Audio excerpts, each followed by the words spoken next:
देश का आम बजट आ चुका है। इस बजट से आपको क्या मिला है, कितनी राहत मिली है और किन किन चीज़ों पर फोकस किया गया है, आसान भाषा में इस वीडियो में मैं आपको बताऊंगी। लास्ट तक जरूर बने रहें। वित्त मंत्री निर्मला सीतारमण ने 9वीं बार आज बजट पेश किया है। वित्त मंत्री सीतारमण ने अपने नाम एक और इतिहास रच दिया है। वित्त मंत्री सीतारमण ने संत रविदास का नाम लेकर भाषण शुरू करा। वित्त मंत्री ने कहा कि हमने देश से गरीबी हटाने के लिए कई काम किए हैं। नई तकनीकी आ रही है जिससे कई बदलाव हैं। वित्त मंत्री निर्मला सीतारमण ने कहा कि हमारी सरकार बीते 12 साल से निवेश बढ़ाने पर काम कर रही है। आगे वो कहती हैं कि हमारा पहला कर्तव्य है कि अर्थव्यवस्था को तेजी से बढ़ाएं। उथल पुथल वाले माहौल वैश्विक स्थिर बने रहें। बजट का फायदा हर गरीब को हो। रिफॉर्म एक्सप्रेस तेजी से आगे बढ़ रही हैं। यह अपनी गति को बरकरार रखेंगी। केंद्र सरकार भारत के साथ मिलकर काम कर रही है। आगे वित्त मंत्री कहती हैं कि हम मैन्युफैक्चरिंग पर फोकस कर रहे हैं, पुराने सेक्टर को मजबूत करना, और हम सुनिश्चित करना चाहते हैं कि सुरक्षा को मजबूत करें, साथ ही आर्थिक क्षेत्रों को मजबूत करें। बायोफार्मा पर हमारा पूरा फोकस रहेगा। हम 10,000 करोड़ रुपए अलॉट कर रहे हैं। 3 और संस्थाएं बनाई जाएंगी। फिलहाल हमारे पास 7 संस्थान हैं जिन्हें और अपडेट किया जाएगा। वित्त मंत्री निर्मला सीतारमण ने कहा कि भारत सेमीकंडक्टर हब बनने के लिए काम कर रही है सरकार, और इसके लिए 40,000 करोड़ रुपए अलॉट किए हैं।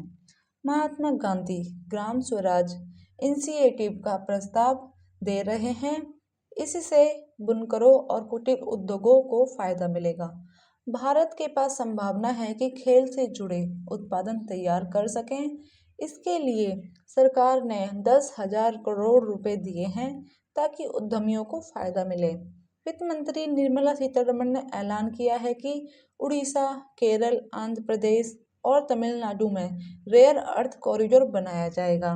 इसके अलावा 3 डेडिकेटेड केमिकल फार्म भी बनाए जाएंगे। आपको जानकारी दे दें कि ये 3 डेडिकेटेड केमिकल पार्क भी बनेंगे।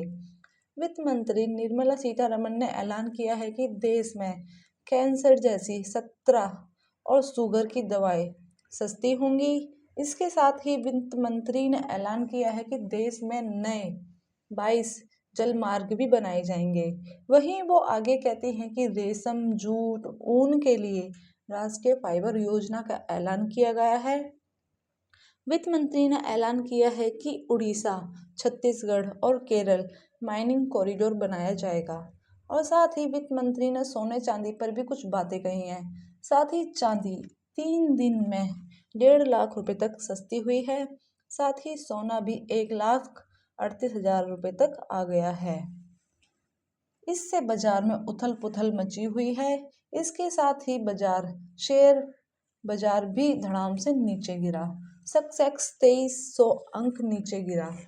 इसके बाद वित्त मंत्री निर्मला सीतारमण ने कहा 3 नए Ayurvedic AIIMS, 7 high speed rail corridor बनेंगे। इसके साथ ही देखते हैं बजट के 3 मुख्य विजन।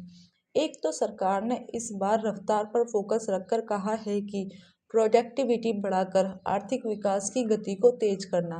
दूसरा है क्षमता, लोगों की काबिलियत को निखारना ताकि वे देश की तरक्की में भागीदार बने। और स्किल डेवलपमेंट पर सरकार ने फोकस रखा है। तीसरा पॉइंट का मुख्य विजन है सबका साथ। हर एक परिवार क्षेत्र के पास कमाई के संसाधन और मौके हों। इसके साथ ही देखिए बजट के स्लैब में टैक्स में कोई छूट की बात नहीं हुई है।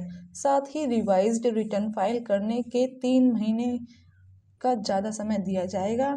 इसके साथ ही 15,000 सेकेंडरी स्कूलों और 500 कॉलेजों में कंटेंट क्रिएटर लैब्स भी बनाई जाएंगी।